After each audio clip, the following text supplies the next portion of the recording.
She went from plain to platinum.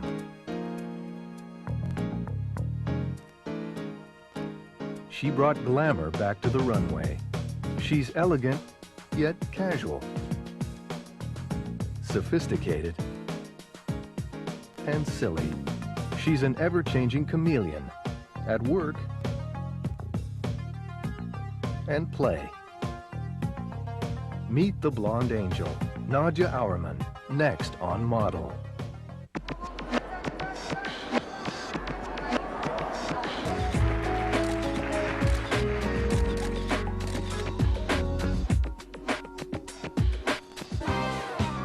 From Versace to Valentino, Lagerfeld to Dior, the key to Nadja Auermann's success is in her changing style. It's that unique quality that you can't really put your finger on. Almost intimidating, but at the same time, there's something soft. It can be over many, many, many different girls. She has captured the campaigns of Armani, Versace, Joop, Fendi, Shiseido, and Dana Buchman. She has motivated the greatest photographers of our time. You see so many things, and then you're very inspired by people like models like Nadja. She's proud of her heritage. You can hear from her accent that I'm German. Yet a woman of the world. This is really a nice way to get actually very universal. In the next half hour, get to know this multifaceted woman of fashion. Chocolate. From a royal affair to life on the Riviera. The many faces of Nadja Auermann. I'm able to be different characters, different women. I was born in Berlin. From the very start, Nadja challenged her cultural expectations. In Germany, you're just educated to be quite shy and not really stand up and say anything in front of people. But wanted to be like an artist in a circus and perform in the circus. So I think it was always about being an entertainer. I think it's, if you want to be in the spotlight, I think you will find a way to get there. But as a child, Nadja's desire to entertain was put on hold. I had kidney problems when I was little, so I had to get operated as I was 4, 6, and 9. It was actually very critical that I could have nearly died. This fight for her life helped build her inner strength. I realized that life really is a gift and that you really should try to enjoy every day in your life and also take the chances that you get, because you might just get them once, you know. Being different from her peers also helped Nadja grow stronger. Boys are like, no, I don't want to be with her, or I don't want to play with her because she's taller than me. And the girls, they're like, yeah, they can't connect to you either. So in a way, you're an outsider. They called me a different name, stork, yeah, for example, because I have very long legs. Nadja's sister encouraged her to see how being different could be an opportunity. She said to me, Nadja, I mean, come on, get real. You're so pretty, you're much prettier than most of the girls. You're taller, we can already tell now that you're going to be very attractive, and I think it's just jealousy.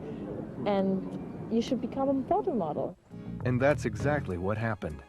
I got discovered by a scout. It's like the typical story that each model tells probably, but it is true. I think in a way it is destiny, you know. And she saw me in a cafe and asked me if I don't want to become a model. And I said, oh yes, sure, why not? After finishing high school, Nadja headed for Paris.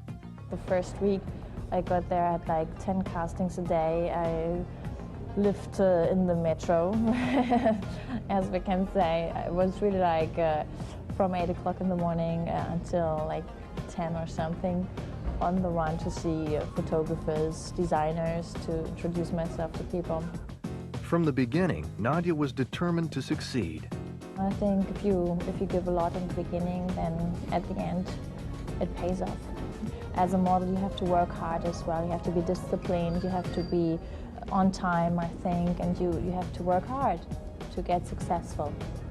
I started to work with Auermann, which definitely, it was like probably my biggest breakthrough. But I mean, for me, my first cover definitely, which was a glamour cover, counted a lot. In Paris, Nadja met a designer who helped her early career and continues to be a mentor. I got to know Karl Lagerfeld. I adore her. I think she's a great person, a great woman, a great personality. And he helped me a lot. He was like kind of a father nearly to me. Professionally, Lagerfeld's input was invaluable. He probably talked very good about me to a lot of magazines. He also used me for all his shows. Like as soon as he got to know me, I did Karl Lagerfeld, I did Chloe, I did Chanel. Their relationship blossomed into a lasting and loyal friendship. I really feel close to him. Her appearance in George Michael's Too Funky video with other top models helped further her career.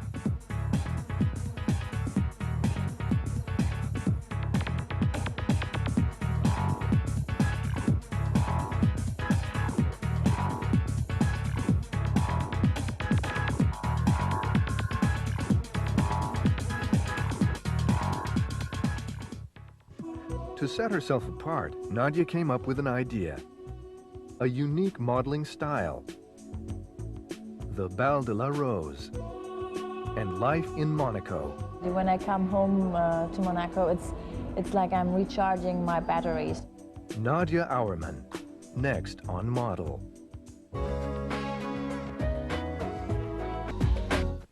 She's the girl from Berlin who was determined to succeed. Loyal friendships helped her flourish. But her chameleon style would inspire the world of fashion. We got into the platinum, which was a huge success. By the mid-90s, Nadja Auermann was getting noticed as one of the new faces of fashion. But then she had an idea that would set her apart. It was like during the grunge period, and I had this blonde, normal kind of dark blonde hair. So I felt, well, it's always the same. So if they don't come up with another idea, maybe I should try to look different so they get inspired or something. After I bleached my hair platinum blonde, everybody recognized me, like in the streets, and I couldn't go to a baker anymore to get some croissants. It was a new and glamorous look. Soon every top designer wanted her. I did all the biggest campaigns, Versace, Valentino, Ferrari, I can't name them all. With her new look came a new image. After I got platinum blonde, they started to call me Blonde Angel since I was from Berlin, and Marlene Dietrich, they started to see a connection between me and Marlene Dietrich because we have the same kind of aura. Since she did this incredible movie, Blue Angel, they called me the Blonde Angel. I love when I work, for example, with Ellen von Unwerth. We did Marlene Dietrich thing, and she told me, oh yeah, the story, there's a guy and you're in love with him, and you know, and it's so much more fun when you have like an idea in the back of your head. Nadja's new look took her career to a new level. It was just to decide to get another look, you know. At that time I was also into changing, to be flexible like a chameleon, you know, to be able to be a different person also.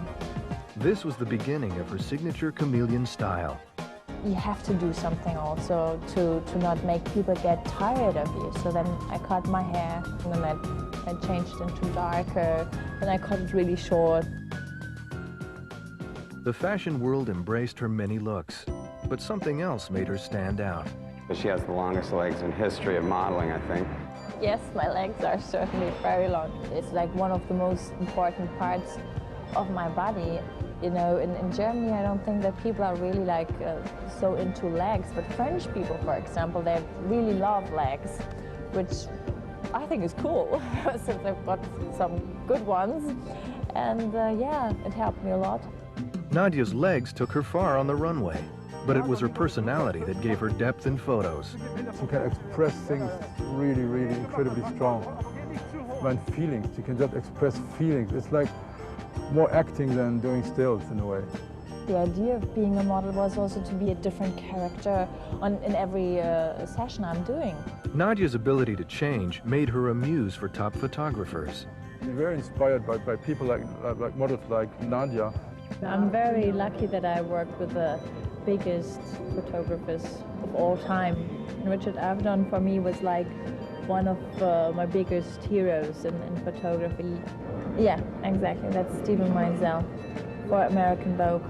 This was a shooting about all the different new directions of fashion. This is Mondino. I love that he showed also a sensuality about me that a lot of people haven't really shown before. Nadja especially enjoys working with fellow countrymen. I got introduced to Peter Lindbergh already like quite in the beginning of my career. We do have a lot of fun together. I mean, he's such a great guy and he's so funny. And also we speak German, so sometimes it's very difficult probably to understand each other when you don't speak the same language. She's just talking something about Berlin, about the childhood, how beautiful the trees are, how much she likes birds, things like that. Just comes in her mind, and then she controls completely her expression. Nadja's changing style made her one of the most sought-after models of the 90s. From the campaigns of Dana Buchman to Armani, Shiseido, Joop, and Fendi. Coming up, the divas of the decade. Working with old friends. At home in Monaco. Nadja Auermann, next on Model. She struck gold when she went platinum. She's one of the most photographed women in the world. Her changing style personifies the spirit of the 90s.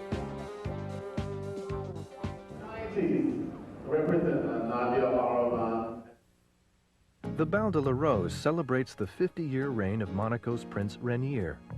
Renowned designer and Monegascan citizen Karl Lagerfeld designed the event. I took 5 decades, 50s, 60s, 70s, 80s, 90s, and famous singers from the period with an idea of the fashion of the period. For the event, Lagerfeld chose the top models of our time. Each girl basically represents a decade from all the 50 years that Prince Rainier has been reigning, and this was for the 60s. Well, the 70s I was about 10 years old, so I don't remember that much. Yeah, I'm 50s. Yeah. Yes, of course. I'm more of an 80s chick myself. 2000. Made out of paper.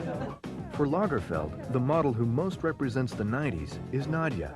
Because she's a very modern woman, and then she has this kind of intellectual, conceptual fashion look, what was in the 90s. It's nice to be in the 90s. It's also a period where I was starting to model, and so that's nice. During rehearsal, Nadja's focused working style is evident.